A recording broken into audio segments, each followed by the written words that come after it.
Sabe quando o caminho à frente parece meio nebuloso e a gente busca por sinais, por mapas, por qualquer coisa que nos diga o que esperar?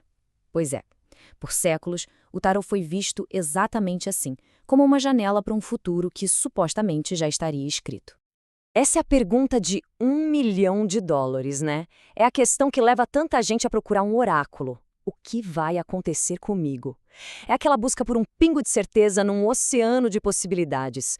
Uma tentativa de dar aquela espiadinha por trás da cortina do tempo. Mas e se essa for a pergunta errada? Pois é, aqui que a coisa começa a ficar interessante. E se toda essa premissa de um futuro pré-definido estiver, na verdade, equivocada? E se, em vez de sermos só espectadores passivos de um destino, a gente fosse, na verdade, os engenheiros dele?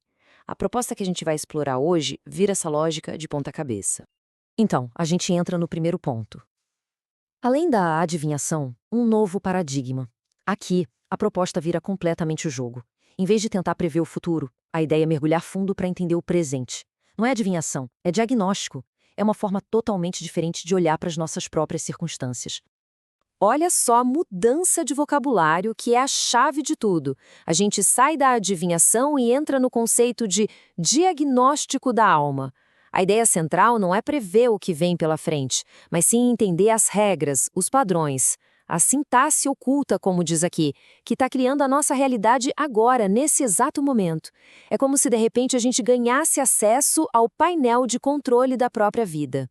E essa mudança toda de paradigma se resume, no fim das contas, a uma alteração radical na pergunta que a gente faz. É aqui que o jogo vira de verdade. Olha só a diferença, que é sutil, mas ao mesmo tempo gigantesca. A pergunta antiga, o que vai acontecer comigo, coloca a gente numa posição passiva, de quem só recebe o que o destino manda. Já a nova pergunta, o que está acontecendo através de mim e por quê, transforma qualquer um em um agente ativo.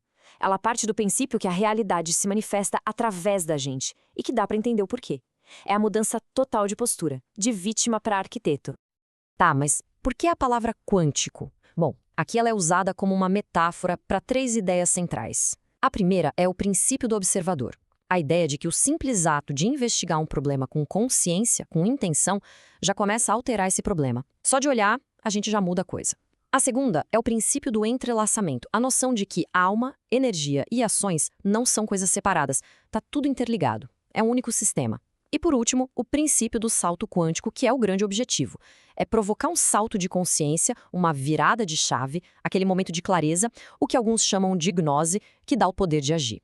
Certo, então vamos para a prática. Como é que essa tal engenharia da alma funciona?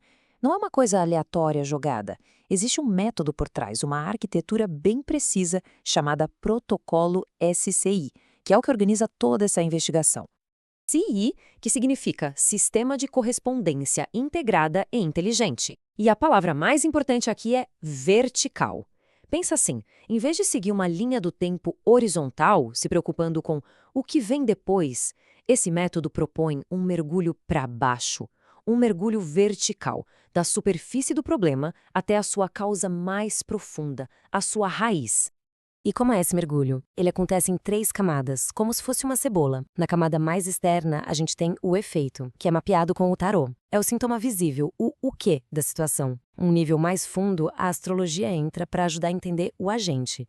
Ela mostra a assinatura energética, o como a realidade é processada. E lá no centro de tudo, a cabala numerológica revela a causa. É como se fosse o código-fonte espiritual, o porquê mais profundo disso tudo estar acontecendo agora.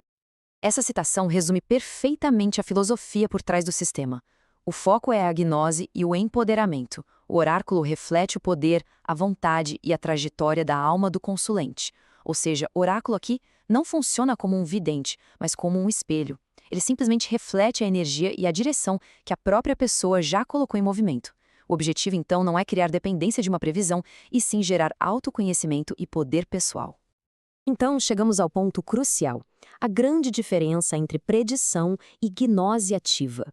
Para ficar bem claro, vamos colocar as duas abordagens lado a lado. Essa tabela deixa a diferença gritante. De um lado, o tarô convencional com foco na predição de eventos futuros, que geralmente leva a uma postura passiva de receptor do destino. O método é horizontal, o que vem depois, e o resultado, muitas vezes, uma dependência do futuro. Do outro lado, o tarô quântico. O foco é o diagnóstico do agora. A postura é de agente ativo da própria realidade. O método é vertical, o que está por baixo, e o resultado, poder sobre o presente. E essa frase, para mim, é a síntese perfeita de tudo. O objetivo não é adivinhar o caminho. O objetivo é entregar o mapa e a bússola. Faz todo sentido, né? Em vez de alguém dizer, o caminho certo é aquele ali, a proposta é entregar as ferramentas para que cada um possa navegar o seu próprio caminho, com mais consciência, com mais clareza e, principalmente, com mais autoridade. E tudo isso nos leva a uma reflexão final. A perspectiva muda completamente. A gente sai da ideia de um destino que precisa ser descoberto para uma realidade que pode ser construída. A questão que fica, no fim das contas, não é mais o que o futuro me reserva.